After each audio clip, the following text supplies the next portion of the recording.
बार क्या है, इस बार पूरा भगवा मय हो रहा है, पूरा मंगलोर। यहाँ पे क्या है, पहले आपने देखा हाजी और काजी यही बनते आ रहे हैं, अब तक यहाँ पे बीजेपी को मौका नहीं मिल पाया है। आप डेवलपमेंट देख लो क्या है वहाँ पे, मुंडलाना साइड में एक बाईपास नहीं बन पाया आज तक, इन पे लड़कियों का कॉलेज नहीं बन पाया। क्या डेवलपमेंट करा इन्होंने? कुछ डेवलपमेंट तो किया नहीं है। और भड़ाना जी ने तो ये बात कह दी है, जो मेरी निधि है उससे 3 गुना निधि मैं क्षेत्र की जनता को दूंगा, जहाँ आपको काम करवाना वहाँ काम करवाओ। और भाजपा इस बार तो खैर जीत ही रही है बिल्कुल। हम पूरे गांव डोर टू डोर घूम रहे हैं हर जगह, और हर जगह अब की बार बस भाजपा की पुकार आ रही है। और अब की बार क्या है, हमारे एससी समाज भी हमारे बहुत साथ है। एससी समाज तो पहले से ही बीजेपी को वोट देता है, और इस बार क्या है, जो कोई हमारे भाई बिछड़े हुए थे वो भी अब की बार बीजेपी को ही वोट देंगे। अरे यहाँ से तो भाई भाजपा का ही वो, और ये जो हमारे जिम्मेदार आदमी हैं सारे इन्हीं के साथ में हम। पहले यहाँ पर जो है हाजी और पता नहीं भाई, ये तो देखिए कुदरत जाना हो जी है नहीं, बाकी हो हम जब ये हाँ ये हमारे यहाँ इन्हीं के साथ में यहाँ भी है, पहले भी रहा। बढ़ाना बहुत भारी मतों से चुनाव जीतने को जा रहे हैं।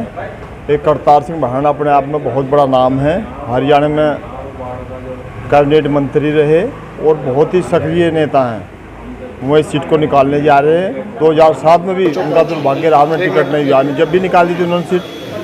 एक दमदार नेता है, लेकिन विकास भाई भारतीय उस टाइम पर रही है। अब देखो हाईवे निकाल दिया, ऐसे काम करे, मोदी जी की योजना है, धामी जी इतना अच्छा काम कर रहे हैं, तो उनका तो बिल्कुल हर हाल में पहले खांचा तान जाती, वो तैयारी कुछ नहीं थी चुनाव की, अब कर रणनीति से चुनाव लड़े जा रहा सब चीज़ों से, उसीलिए हम सीट को जीतने जा रहे हैं। बहुत बड़ा प्रभाव पड़ेगा, ये बताई जा रही है। अब टीम बहुत अच्छी लग रही है, पूरे क्षेत्र में टीम बहुत काम कर रही है, हरियाणा तक का आदमी यहाँ काम कर रहा है टीम में।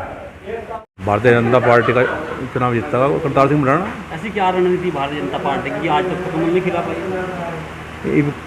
आज तक नहीं खिला, इस बार खिला। क्या रणनीति रही, कैसे खिला? इनका लोग भारतीय जनता पार्टी को वोट देंगे। इसका मतलब तो पिछली बार वोट दिया होगा भारतीय जनता पार्टी को। पहली बार लोग इतने सक्रिय थे, पहली बार इतना सक्रिय हुआ है भारतीय जनता पार्टी।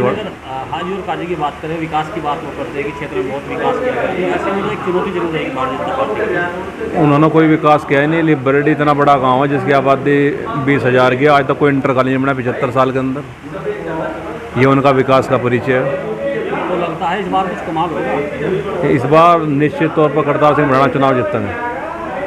तो क्या लगता है? कमल 100% खिलेगा, कमल ही खिलेगा आपको। अब के तो हाजी काजी इस सीट से गए, लेकिन अब तक जो है कमल नहीं खिला। ये इस क्षेत्र का दुर्भाग्य था, जो अब तक कमल नहीं खिल पाया, इस क्षेत्र का ये दुर्भाग्य था।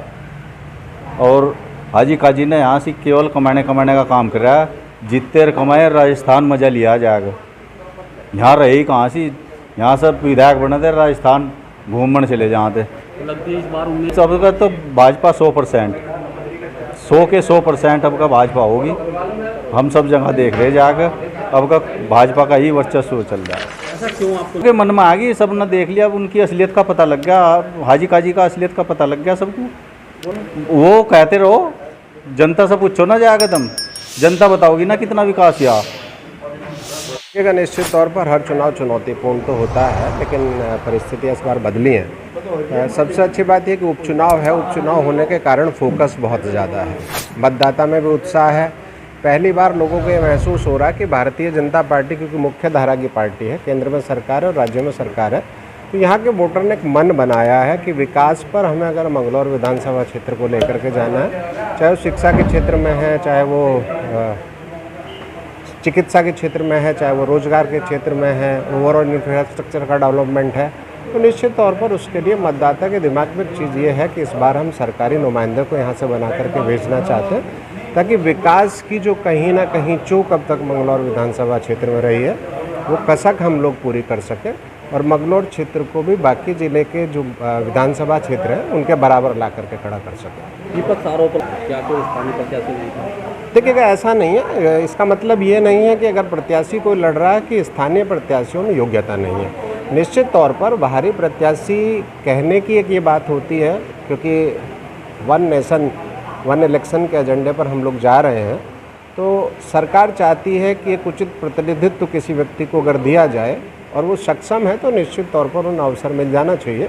और ये सच्चाई है कि जो भी प्रत्याशी चुनाव लड़ता वो अकेले दम पर चुनाव नहीं लड़ता, पार्टी का पूरा संगठन उसके साथ होता है और स्थानीय जो नेता हैं जिनका एक सम्मान है, जो क्षेत्र की समस्याओं से रूबरू हैं, जनता की सेवा करते हैं लंबे समय से, उनके सहयोग के साथ ही हमारा प्रत्याशी चुनाव लड़ रहा है।